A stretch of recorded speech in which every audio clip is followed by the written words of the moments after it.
like the deep voice dude from Boyz II Men. But let me keep going. Please welcome the 2020 Walter Payton Man of the Year nominee from Leesburg, Virginia, Washington defensive tackle, Jonathan Allen. What's up, Jonathan? How you doing, man? I'm doing good, man. Appreciate you guys for having me. Super excited to be here today. Of course, man. Appreciate you coming on. Now, 4 weeks ago, you guys were 2-7, and the record did not necessarily reflect how talented you guys really were. What's the difference between then and, let's just say, the past month, you guys getting on this 4-game winning streak and being one of the best teams in the league? When you look back at what we were doing earlier in the season, I don't think we were translating what we were doing in practice to game time. And, you know, for whatever reason, being a young team, being an inexperienced team, new coaching staff, new everything.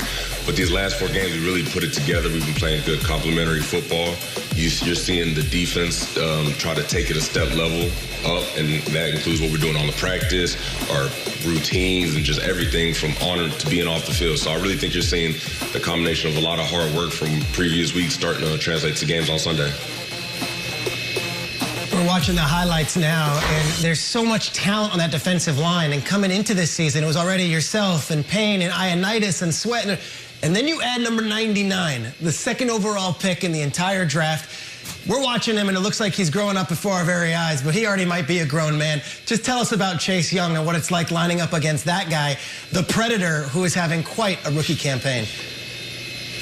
Playing with Chase Young is great, man. He's such a just down-to-earth dude, humble, comes in every day, works. When we first drafted him, he immediately meshed well with the guys. Really just wanted to come in and just prove himself, and I think you're really starting to see the rewards for all the hard work he put in, not only in college, but this whole offseason during this crazy year. And he's phenomenal. I'm glad we have him, excited to play beside him. And, I mean, what else can I say? I mean, you see what he did last week. That's what he is. All of you guys are really fun to watch, but there's been a much bigger story with this team. There's been several of them, Jonathan. The thing with Alex Smith went from it was incredible that he was dressing and on the team to it was miraculous that he was actually going to play. And now he's about to lead you guys to the playoffs. It's the story of the year. What is it like to be around it in person? You know, being a young team, I don't think we truly understand some of the great leaderships and examples we have on our team, from Coach Rivera to what he went through to Alex Smith. I mean, when you see guys like that, how do you there's no excuse for anybody else. You know, if these 2 guys can come in here and bust their butts every day and do what they got to do to help this organization and this team win, there's really no excuse for anybody else, you know. So Alex Smith and Coach Rivera, they set the standard, they set the examples, and they're just great leaders for all of us to follow, especially being a younger football team.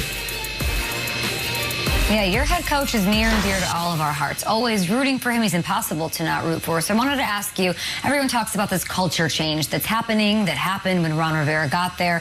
What has the experience been like for you, and what is the most important thing that Ron Rivera has changed there in Washington? The experience has been amazing.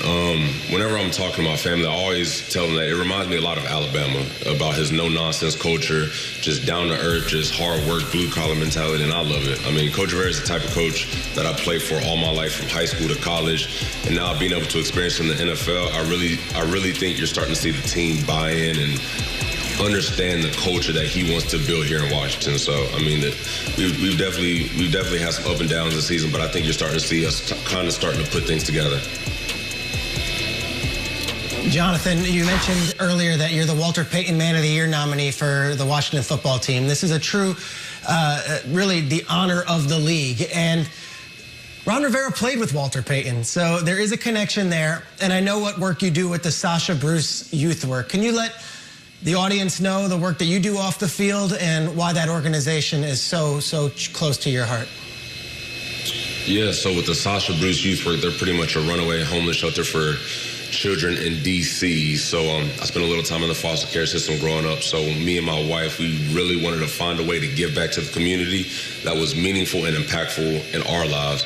So we partnered with Sasha Bruce, and we're big technology guys. So one of the things that we wanted to do was create an innovation center for these kids in Sasha Bruce, you know, because I feel like in today's day and age, And with groups between 14 and 18 and up, I felt like you have to have access to an email address, internet.